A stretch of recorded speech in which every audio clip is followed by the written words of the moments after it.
मरचू जंगल से लकड़ियां काटकर बाजार में बेचने गया, लेकिन उसे लकड़ियों के अच्छे दाम नहीं मिले। इस पर मरचू ने कहा, अरे भैया, इतने कम पैसे? इन पैसों में तो 2 वक्त का खाना भी नहीं मिलेगा।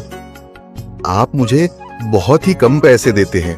मैं इतनी मेहनत से लकड़ियां काट कर आता हूँ, लेकिन उनके पैसे मुझे बहुत कम मिलते हैं। भैया, तुम्हारी लकड़ियां होती ही इतनी कमजोर हैं कि मैं इससे ज्यादा पैसे नहीं दे सकता। तुम्हारी लकड़ियों के बस इतने ही पैसे बनते हैं।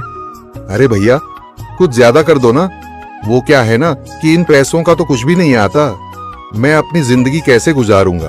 भैया, तुम जाकर अच्छी लकड़ियां लाओ, तभी इन लकड़ियों का अच्छा दाम मिल पाएगा, वरना इन लकड़ियों का तो यही दाम है। ये सुनकर मरचू बहुत ज्यादा परेशान हो गया और पैसे लेकर किराने की दुकान से सामान ही मरचू की पत्नी सीता ने कहा, अरे जी, सामान ले आए आप? हाँ जी, सामान ले आया हूँ। सीता के चेहरे पर खुशी छा जाती है, लेकिन जब उसने सामान देखा, जी, इसमें तो बहुत थोड़ा सामान है। हाँ सीता, मुझे पता है कि यह सामान बहुत थोड़ा है, लेकिन मैं क्या करूं? मेरे पास जितने पैसे थे, मैं उतने का ही सामान लेकर आ गया हूँ। इस तरह हमारा गुजारा कैसे हो पाएगा जी? आपको तो पता ही है कि हम कितनी मुश्किलों से गुजारा करते हैं। हाँ हाँ, मुझे पता है, लेकिन मैं कर भी क्या सकता हूँ? मेरे पास इतने पैसे ही नहीं कि हम एक अच्छी जिंदगी गुजार सकें। इतनी मेहनत कर रहा हूँ, लेकिन फिर भी मेहनत का फल नहीं मिल रहा। इतनी मेहनत से अच्छी लकड़ी काट कर आता हूँ, लेकिन मुनासिब दाम नहीं मिलता।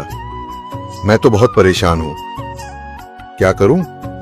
कहाँ जाऊं? अरे जी, आप परेशान न हो, आप कोई और काम देख लें। मैंने कई बार काम तलाशने की कोशिश की, पर किसी ने भी मुझे काम नहीं दिया। ये सुनकर सीता भी काफी ज्यादा परेशान हो गई। मरचू से सीता की परेशानी नहीं देखी गई। उसने अपनी पत्नी सीता से कहा, मैं फिर से जंगल की ओर जा रहा हूँ। अरे जी, अभी मत जाइए ना, वैसे भी शाम हो रही है। आप कल चले जाइएगा, अभी मत जाइए। ठीक है, अगर तुम रोक रही हो तो मैं नहीं जाता। मैं कल घूमने के लिए चला गया। तभी उसे एक आदमी मिला और उसने कहा, कहाँ जा रहे हो भैया? और सुनाओ, क्या हाल चाल है? जिंदगी कैसे गुजर रही है? अरे भैया, तुम्हें तो पता है कि लकड़ियां काटकर कैसे गुजारा होता है। हाँ भैया, तुम सही कह रहे हो। और आसपास के जंगलों में अच्छी लकड़ियां भी नहीं है। इसके लिए तो जंगल के अंदर जाना पड़ेगा। पर जंगल के अंदर तो काफी सारे जंगली जानवर होंगे।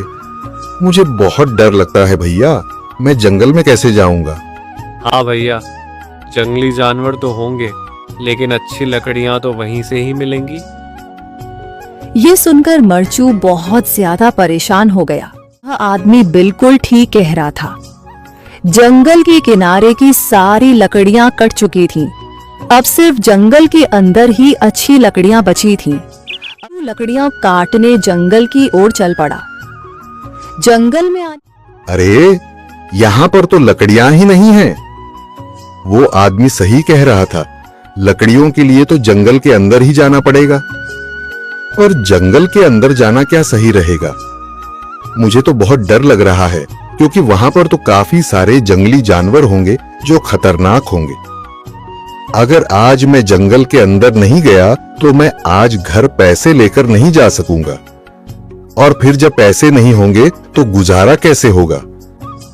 मरचू जंगल के बाहर खड़ा सोचता ही रहा और फिर उसने सोचा, यहाँ पर भी कोई मजबूत पेड़ दिखाई नहीं दे रहा जिससे मैं लकड़ियां काटकर घर ले जा सकूं। लगता है और अंदर जाना पड़ेगा। यही सोचकर मरचू अंदर जाने के बाद उसने इधर उधर पेड़ देखे, पर उसे कोई भी अच्छा पेड़ दिखाई नहीं दिया।